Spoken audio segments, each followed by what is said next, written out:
Well, good morning to you, everybody. How are you today? I hope you're all well. I'm going to read Charlie and the Chocolate Factory. I found it. I did well. Anyway, pay attention.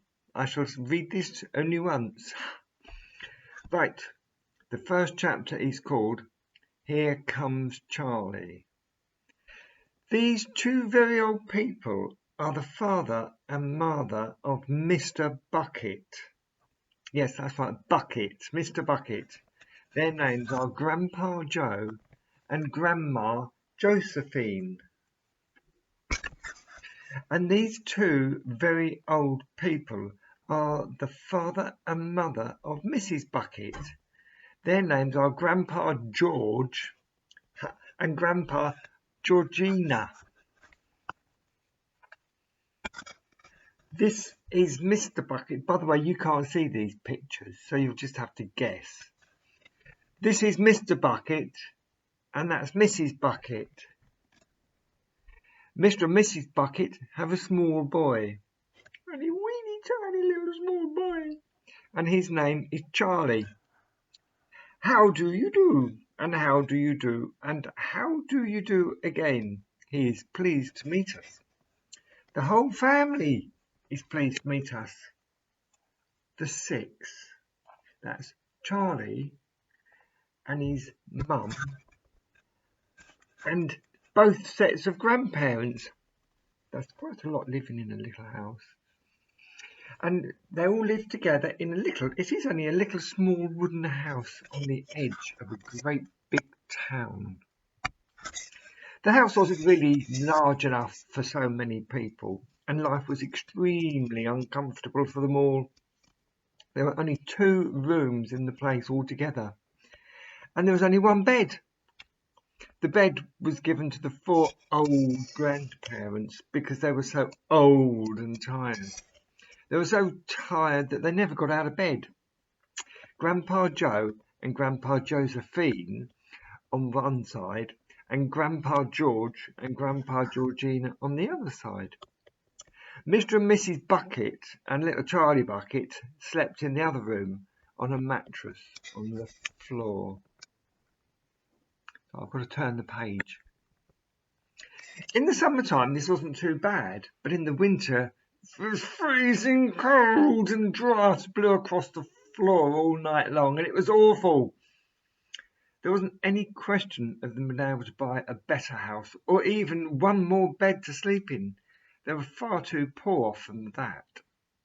Mr. Bucket was the only person in the family with a job. All the rest just were lazy so-and-sos that laid in bed all day long. He worked in a toothpaste factory making toothpaste, and he sat all day long at a bench and screwed the little caps on the tops of the toothpaste tubes, and after the tubes had been filled.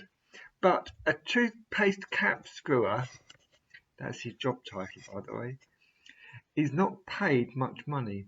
And poor Mr. Bucket, no matter how hard he worked and however fast he screwed the caps onto the toothpaste, he never was able to make enough money to buy half of the things that such a large family needed. There wasn't even enough money to buy proper food for them all. The only food they could afford was bread and margarine and boiled potatoes and cabbage soup. Sundays were a little bit better.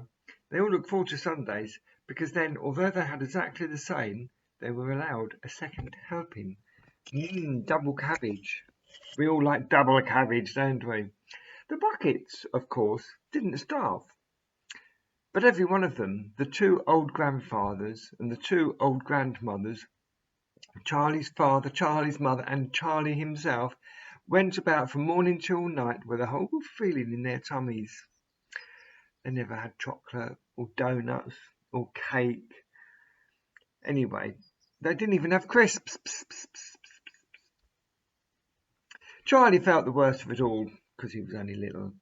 And although his father and mother often went without their own share of food so they could give it to him, it still wasn't nearly enough for a growing boy. He desperately wanted something more filling and satisfying than cabbage and cabbage soup. and boiled potatoes. And the one thing he longed for more than anything else was chocolate, chocolate, chocolate, chocolate. Walking to school in the mornings, Charlie could see great slabs of chocolate piled high in the shop windows, and he would stop and stare and press his nose against the glass, his mouth watering like mad. Many times a day he would see other children taking bars of chocolate out of their pockets and munching them greedily, and that, of course, for Charlie, was pure torture. Only once a year, on his birthday, did Charlie Bucket ever get to taste a bit of chocolate. The whole family saved up their money for that special occasion, and when the great day arrived, Charlie was always presented with one small chocolate bar to eat all by himself. And each time he received it, on those marvellous birthday mornings, he would place it carefully in a small wooden box that he owned, and treasure it as though it were a bar of solid gold. And for the next few days he would allow himself only to look at it, but never to touch it. Then at last he could stand it no longer, and he had peeled back that tiny bit of wrapping paper at one corner to expose a tiny bit of chocolate. And then he would take a tiny nibble,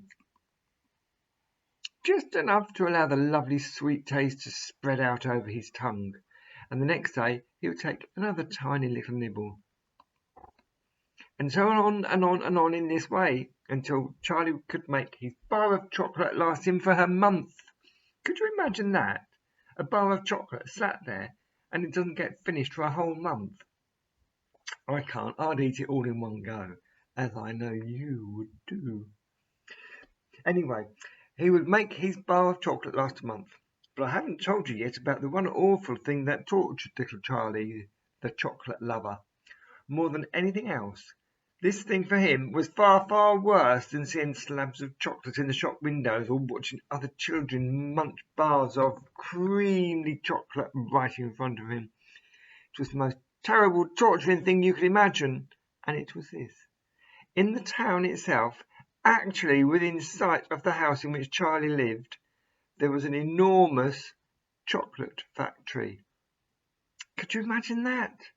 And it wasn't simply an ordinary enormous chocolate factory either. It was the largest and most famous in the whole wide world. It was Wonka's factory, and it was owned by a man called Mr. Willy Wonka, the greatest inventor and maker of chocolates there has ever been. And what a tremendous and marvellous place it was. It had huge iron gates leading into it and a high wall surrounding it to stop little children climbing in and nicking chocolate. And smoke belching from its chimneys and strange whizzing sounds coming from deep inside and outside the walls for half a mile around it in every direction. The air was scented with the rich, heavy smell of chocolate. Chocolate. Twice a day, on his way to and from school, little Charlie had to walk past the gates of the factory. And every time he went by, he would begin to walk very, very slowly. And he would hold his nose high in the air, taking long, deep sniffs of gorgeous chocolatey smell all around him. Oh, how he loved that smell. And oh, how he wished he could go inside the factory and see what it was like. Anyway, that's part one. I shall do some more again next time.